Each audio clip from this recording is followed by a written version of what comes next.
my name's Ush and I'm the founder of Collaborate HR.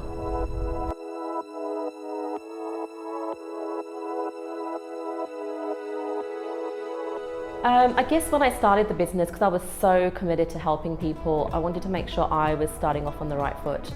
And for me, that was about building the right connections so I can help the right people. And that's when I contacted you guys and I thought, right, who do I need in my network? Who do I need to speak to? And build that network around me that I can then tap into.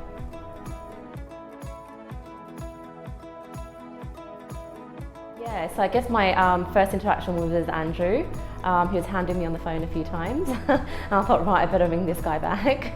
So I spoke to Andrew, and I think it was just his knowledge and the passion for what he does that sort of got me across the line.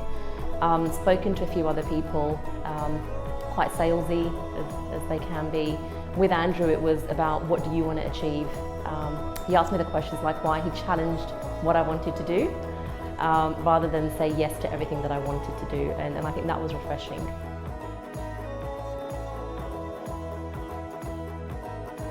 Apart from a Facebook fanatic, that's about it. And I actually didn't even have LinkedIn. So, and I guess the reason for that was just because working for a corporate and working in the government, I was just typically headhunted and moved from job to job that way. Didn't even need to network, I guess, in that sense. And then starting up the business, I was like, wow, I don't really know anyone. And HR is a difficult business to, I guess, set up. So speaking to other friends when they start their business, they're like, oh yeah, well, we've poached these clients and we've got a bank of people there that we're doing work with. You can't do that in HR. Because in HR, your clients are your employees that you work with in a business. So I think starting HR from nothing is probably one of the hardest businesses to set up.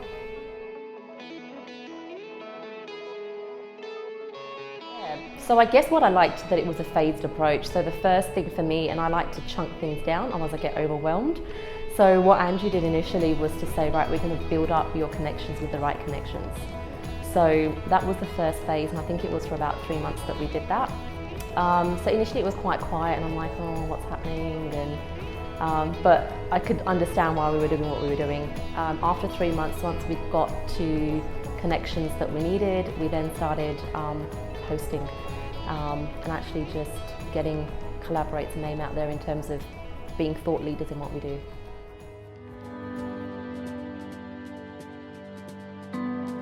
Oh, it was great. The first few times I just kept reading all my articles going, oh, they're awesome. But it was good just because people actually would comment on them, so I could actually see the difference in interaction too.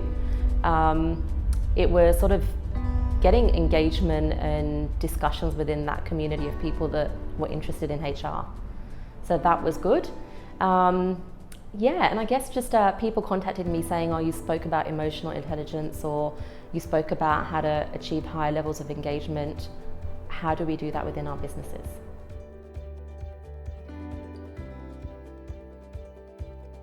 So I would definitely get responses daily, coming back via the inbox every day without fail. So I will normally do a check in the morning on my way into work, and then probably a check at lunchtime and a check at night. And I'm a believer of just sending a response back, even if it's just to say, thanks, got your message.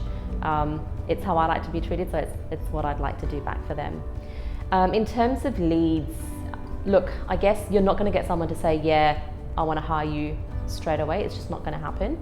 So the leads are more, can you send us more information, or what can you do for us in this space?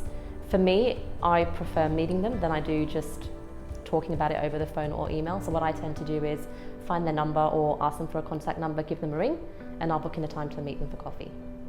And then we have a chat, and normally I can convert them just because I know what I'm doing and I understand what their need is. They've seen who I am on LinkedIn, and it's for me to actually go through that door and sort of go through that journey and make it happen.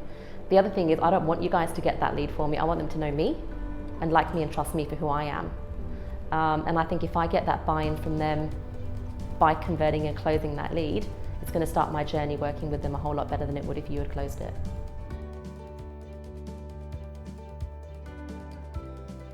Yeah, I think 5 to 1. I'd put it as a ratio.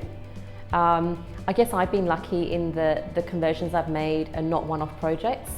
I like to work with a client for a period of 12 months, and that's normally what happens. So I guess the return for me has been regular, if that makes sense, and consistent as well.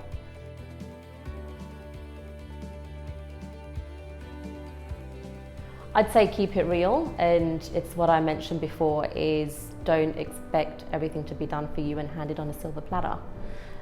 You've got to do the work, so you'll get the opportunity that's going to come to you. It's about what you're going to do to make it happen and take that. I also think not to get disheartened either. So I know I've spoken to you guys and we've changed our message a few times as well. So a lot of it is going to be trial and error about what message you want to communicate. And I think for me, like coming up to 12 months of my business, and my message has changed. And initially I thought, oh no, I'm going to confuse everyone, but I think it's okay to change your message because you're evolving. So as I evolve, I want to let the people out there know what Collaborate is doing, what's new.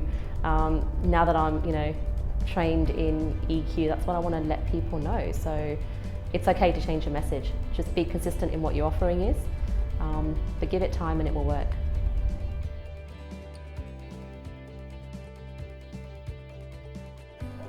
Yeah, totally happy. I feel like I'm like you guys are mates. So it doesn't feel like, I need to book in a time. Like I'm happy just to pick up the phone, as I do many times, with yourself, Andrew, or even just to shoot an email over to Arlene too. So yeah, great support.